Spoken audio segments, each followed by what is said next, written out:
வணக்கம். இன்றைய முக்கிய செய்திகள். புதுச்சேரி காமராஜ் நகர் தொகுதி பாஜக நிர்வாகிகள் சார்பில் நெல்லித்தோப்பு தொகுதி சட்டமன்ற உறுப்பினர் திரு ரிச்சர்ட்ஸ் ஜான்குமார் அவர்களுக்கு கேக் வெட்டி பிறந்த நாள் வாழ்த்து தெரிவிக்கப்பட்டது. புதுச்சேரி நெல்லித்தோப்பு தொகுதி சட்டமன்ற உறுப்பினர் திரு ரிச்சர்ட்ஸ் ஜான்குமார் அவர்களின் பிறந்த நாளை முன்னிட்டு அவரது ஆதரவாளர்கள் மற்றும் தொண்டர்கள் புதுவை முழுவதும் அன்னதானம் வழங்கி சட்டமன்ற உறுப்பினர் திரு ரிச்சர்ட்ஸ் ஜான்குமார் அவர்களின் பிறந்த நாளை கொண்டாடினர். அதன் தொடர்ச்சியாக புதுச்சேரி காமராஜ் நகர் தொகுதி சட்டமன்ற உறுப்பினர் அலுவலகத்தில் நெல்லித்தோப்பு தொகுதி சட்டமன்ற உறுப்பினர் திரு ரிச்சர்ட்ஸ் ஜான்குமார் அவர்களின் பிறந்தநாள் விழா சிறப்பாக கொண்டாடப்பட்டது. பிறந்த நாளை முன்னிட்டு காமராஜ் நகர் தொகுதி சட்டமன்ற உறுப்பினரும் புதுச்சேரி முதல்வரின் பாராளுமன்ற செயலாளருமான திரு ஜான்குமார் அவர்களின் ஆதரவாளர்கள் மற்றும் தொண்டர்கள் நெல்லித்தோப்பு தொகுதி சட்டமன்ற உறுப்பினர் திரு ரிச்சர்ட்ஸ் ஜான்குமார் அவர்களுக்கு கேக் வெட்டி பிறந்தநாள் வாழ்த்து தெரிவித்தனர். நிகழ்ச்சியின் போது காமராஜ் நகர் தொகுதி சட்டமன்ற உறுப்பினர் திரு ஜான்குமார் அவர்களின் ஆதரவாளர்கள், தொண்டர்கள் மற்றும் சட்டமன்ற உறுப்பினர் அலுவலக ஊழியர்கள் மற்றும் அப்பகுதி பொதுமக்கள் திரளாக உடனிருந்தனர்.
நாட்டின் பாதுகாப்புக்கும் முன்னேற்றத்துக்கும் அரசியல் கட்சிகள் முக்கியத்துவம் அளிக்க வேண்டுமென குடியரசு துணைத் தலைவர் ஜெகதீப் தன்கர் கேட்டுக் கொண்டார்.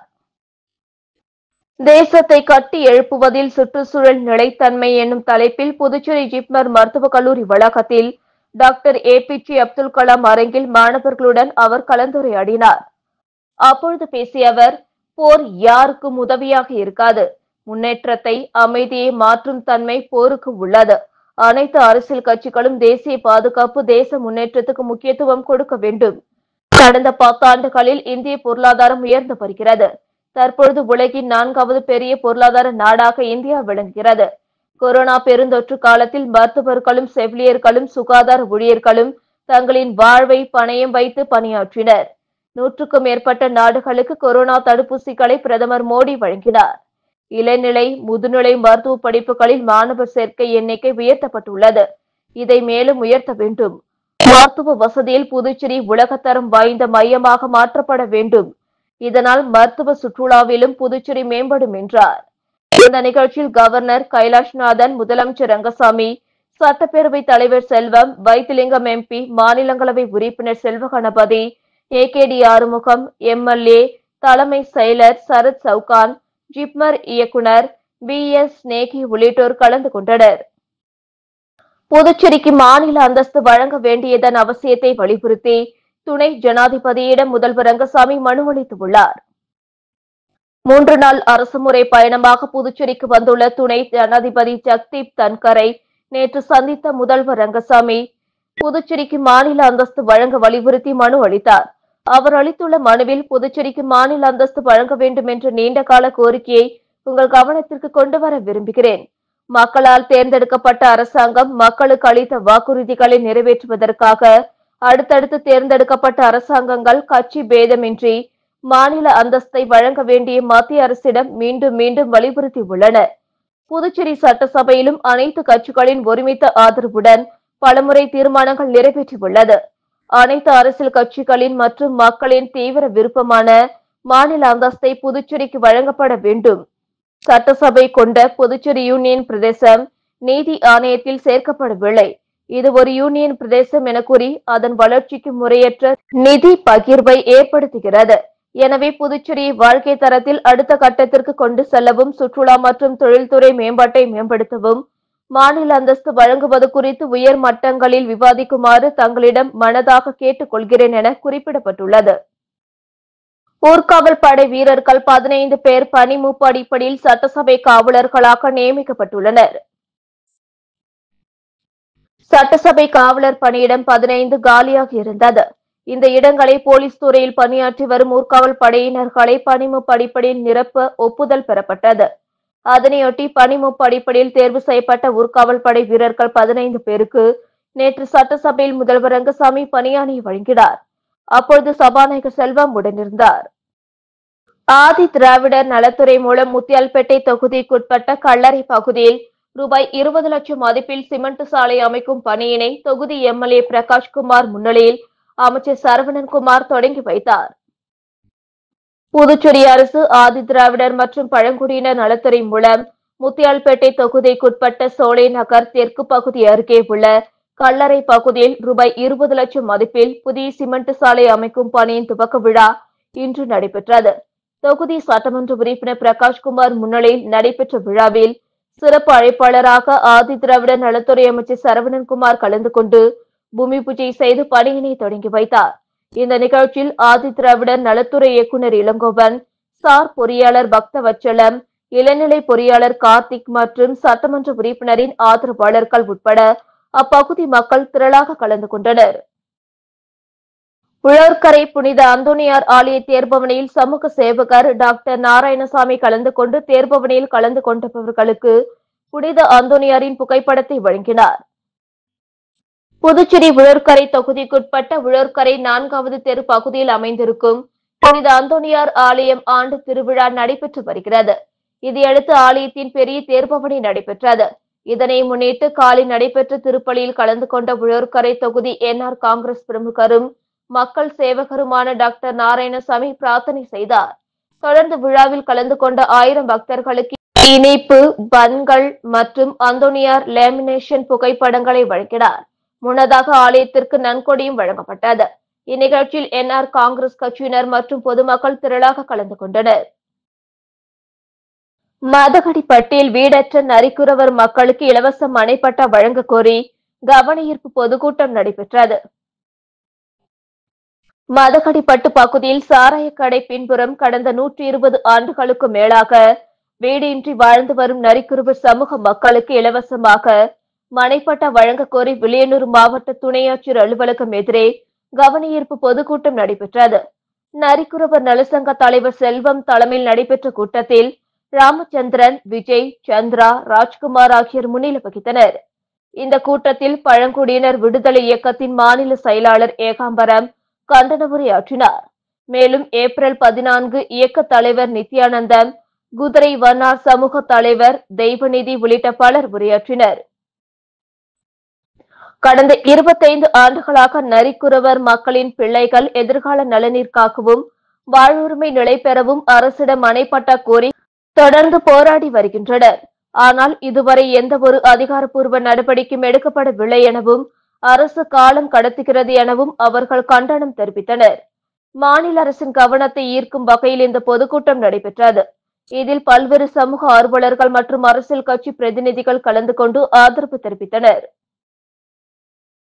புதுச்சேரி மாநில பளுதூக்கும் சங்கத்திற்கு புதிய நிர்வாகிகள் தேர்வு செய்யப்பட்டனர். புதுவை பளுதூக்கும் சங்கத்தின் 2025 முதல் 2029 ஆண்டுக்கான நிர்வாகிகளை தேர்வு செய்யும் கூட்டம் தனியார் உணவகத்தில் நடைபெற்றது. இதற்காக இந்தியா பளுதூக்கும் சம்மேளனம் சார்பில் தேர்தல் குழு அமைக்கப்பட்டது. தலைவராக உதயகுமார், துணைத் தலைவர்களாக ருத்ரமூர்த்தி, கீர்த்தி, பொதுச் செயலாளராக கணபதி, இணை செயலாளர்களாக பிரகதீஸ்வரி, சித்ரானந்தம், பொருளாளராக ஐயனார் ஆகியோர் தேர்வு செய்யப்பட்டனர். இந்திய பளுதூக்கும் சம்மேளனம் அமைத்த தேர்தல் கமிட்டியின் உறுப்பினர்கள் சுப்பிரமணிய கொம்பாசி, தலைவர் ஆனந்த கவுடா, உறுப்பினர்கள் ரஜினேஷ் பாஸ்கர், சதீஷ் சிவலிங்கம், ஸ்டாலின் மற்றும் அனைத்து சங்க நிர்வாகிகளும் கலந்து கொண்டனர். இத்தேர்தலை தேர்தல் அதிகாரி வழக்கறிஞர் அருள்கோ சிறப்பாக நடத்தி கொடுத்தார். புதுச்சேரிக்கு மாநில அந்தஸ்து வழங்க வலியுறுத்தி சுயேட்சை எம்எல்ஏ நேரு தலைமையில் நடைபெற்று வரும் கையெழுத்து இயக்கத்தில் வழக்கறிஞர்கள் கையொப்பமிட்டு ஆதரவு தெரிவித்தனர். புதுச்சேரிக்கு தனி மாநில அந்தஸ்து வழங்க வலியுறுத்தி சுயேட்சை எம்எல்ஏ நேரு தலைமையில் பொதுநல அமைப்பினர் டெல்லியில் ஆர்ப்பாட்டம் நடத்த திட்டமிட்டுள்ளனர். மேலும் புதுச்சேரி மாநிலம் முழுவதும் கையெழுத்து இயக்கம் நடத்தி 1 லட்சம் கையெழுத்து பெற நடவடிக்கைகளை மேற்கொண்டுள்ளனர். இந்த கையெழுத்து இயக்கத்தில் முதலமைச்சர் ரங்கசாமி, முன்னாள் முதல்வர் நாராயணசாமி, வைத்திலிங்கம் எம்பி, அதிமுக மாநில செயலாளர் அன்பழகன் உட்பட பல்வேறு அரசியல் கட்சியினர் கையொப்பமிட்டு ஆதரவு தெரிவித்துள்ளனர். இந்த நிலையில் புதுச்சேரி நீதிமன்றத்தில் வழக்கறிஞர் சங்கத்தின் தலைவர் ரமேஷ் மற்றும் முன்னாள் தலைவர் குமரன் உட்பட வழக்கறிஞர்கள் நேரு எம்எல்ஏ முன்னிலையில் தனி மாநில அந்தஸ்து வழங்க வலியுறுத்தி கையொப்பமிட்டு ஆதரவு தெரிவித்தனர். இந்த நிகழ்ச்சியில் பொதுநல அமைப்பு நிர்வாகிகள் திரளாக கலந்து கொண்டனர். மழை இருக்கும் இடமெல்லாம் முருகனுக்கு சொந்தமென அமைச்சர் நமச்சிவாயம் தெரிவித்துள்ளார். மதுரை பாண்டிக்கோவில் அருகே வரும் ஜூன் 22ஆம் தேதி இந்து முன்னணி அமைப்பின் சார்பில் நடைபெறவுள்ள முருக பக்தர்கள் மாநாட்டை முன்னிட்டு அறுபடை வீடுகளின் கண்காட்சி துவக்கப்பட்டது. இந்த நிகழ்ச்சியில் இந்து முன்னணி மாநில தலைவர் கடேஸ்வர சுப்பிரமணியம், புதுச்சேரி உள்துறை அமைச்சர் நமச்சிவாயம் உள்ளிட்டோர் கலந்து கொண்டனர். இதனைத் தொடர்ந்து புதுச்சேரி உள்துறை அமைச்சர் நமச்சிவாயம் செய்தியாளர்களை சந்தித்து பேசினார். அப்பொழுது பேசியவர், முருக பக்தர்கள் மாநாடு அரசியல் சார்பற்றது, அரசியல் உள்நோக்கம் இல்லாதது, ஆன்மீகத்தின் மீது முருகன் மீதும் நம்பிக்கை கொண்டவர்கள் எல்லோரும் கலந்து கொள்கிற மாநாடு. அமித்ஷா ஒரு ஆன்மீக அன்பராக மக்களிடத்தில் மாநாட்டை சிறப்பாக நடத்துமாறு கோரிக்கை வைத்துள்ளார். அவரை பாஜக தலைவராக பார்ப்பது அபத்தமானது.